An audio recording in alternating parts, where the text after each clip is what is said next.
کریں گے۔ یہ کہتے ہیں کہ رمضان آنے والا ہے، ہمیں سمجھ کر قرآن پاک پڑھنا چاہیے یا کثرت سے قرآن پاک پڑھنا چاہیے؟ دیکھیں، میں تو ہمیشہ یہ ذکر کرتا ہوں اور پتہ نہیں نامعلوم مجھے سمجھ میں نہیں آتا کہ اس پر کیوں لوگوں کو اعتراض پیدا ہوتا ہے۔ قرآن پاک کا نزول صرف حصول ثواب کے لیے نہیں ہے، نہ میں ثواب کا منکر ہوں، میں تو بارہا یہ کہتا ہوں کہ آپ قرآن پڑھیں گے ثواب ملے گا، سمجھ میں آئے یا نہ آئے۔ لیکن یہ جو ہم نے عادت بنا لی اور روش بنا لی کہ قرآن سمجھ میں نہ آئے کوئی بات نہیں، بس پڑھتے چلے جائیں گے، اور پوری زندگی مسلمان ایسا گزار دیتا ہے کہ اسے یہ نہیں پتا ہوتا کہ میرا رب قرآن پاک میں مجھ سے کیا ارشاد فرما رہا ہے۔ میں ایسے حضرات سے کہ جو میری ان باتوں پر اعتراض کرتے ہوئے اور پبلکلی اس کو ڈسکس کرتے ہیں کہ دیکھیں جی مفتی صاحب نے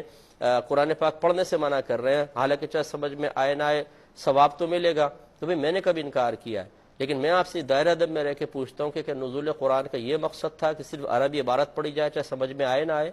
صحابہ کرام جو عربی اللسان تھے ان کے بارے میں اللہ تعالیٰ نے فرمایا کہ یتلو علیہم آیاتہ ویزکیہم ویعلمہم الکتاب والحکمہ، کہ یہ رسول ان کے سامنے قرآن پاک کی تلاوت فرماتے ہیں، ان کا تزکیہ نفس فرماتے ہیں اور انہیں کتاب اور حکمت سکھاتے ہیں۔ اس کا مطلب یہ ہے کہ صرف قرآن پاک سیکھنا ہوگا، قرآن پاک کو سمجھنا ہوگا، قرآن پاک سمجھ میں آئے گا تو اس پر انشاءاللہ عمل پیرا ہوگا، اس کے مضامین دل پر اثرات مرتب کریں گے، انسان کے عمل میں تبدیلی پیدا ہوگی۔ اور جو ساری زندگی بس ایسے قرآن پڑھتا رہے ثواب کی نیت سے، ثواب تو اس کو پھر بھی ملے گا، لیکن اس سے میدان معاشر میں ضرور پوچھا جائے گا کہ اللہ تعالیٰ نے تمہیں صرف ثواب کے لیے قرآن پاک نازل نہیں کیا گیا، یہ تو عمل پیرا ہونے والی کتاب تھی، تو تم نے کتنا سمجھا قرآن پاک کو؟ اس لیے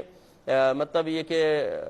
مجھے اس پہ کوئی ناراضگی بھی نہیں ہوتی اگر وہ کہہ رہا ہے ٹھیک ہے اپنی سوچ اور سمجھ کے مطابق کہہ رہا ہے، لیکن انشاءاللہ میدان معاشر میں ڈے آف ججمنٹ بتائے گا کہ ہماری سوچ اور فکر قرآن و حدیث کی تعلیم کے موافق صحیح تھی، یا مطلب اس طرح باتیں کہہ کے لوگوں کی حوصلہ افزائی کر کے، عوام کی حوصلہ افزائی کر کے ان بیچاروں کو قرآن سمجھنے سے دور رکھ کر صرف حصول ثواب تک محدود رکھنے میں کوئی فائدہ ہے؟ یہ تو پھر اپنی اپنی سوچ کی بات ہوتی ہے، وہ آخرت میں انشاءاللہ پتہ چل جائے گا۔ اس لیے جو ہم سے ہماری سوچ کے مطابق چلنا چاہتے ہیں، اور میں بالکل قرآن و حدیث کے موافق ہی بات کرتا ہوں، کوئی اپنی ذاتی رائے میری یہ نہیں ہے، تو قرآن و حدیث کی تعلیم کا نچوڑ ہے، تو ان سے میری گزارش یہ ہے کہ قرآن سمجھ کے پڑھیں،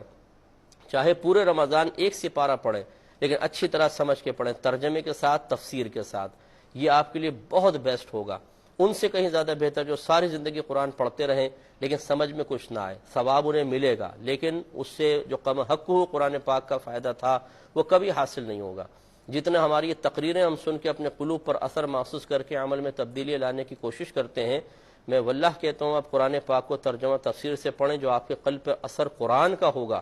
یہ کسی کی تقریر کا نہیں ہو سکتا، اس لیے کہ تقریر ایک عام آدمی کا کلام ہے اور قرآن پاک اللہ تبارک و تعالیٰ کا کلام ہے، اسے جب ہم پڑھتے ہیں تو دل پر بہت زیادہ اثر ہوتا ہے، اور ہر آیت اپنا ایک تقاضا رکھتی ہے، وہ تقاضا کرتی ہے، وہ اسی کو تقاضا محسوس ہوگا، اور تقاضے کے مطابق وہی شخص عمل پیرا ہو سکتا ہے جس نے قرآن پاک کو ترجمہ اور تفسیر کے ساتھ پڑھا ہے۔ اللہ تعالیٰ عمل کی توفیق عطا فرمائے۔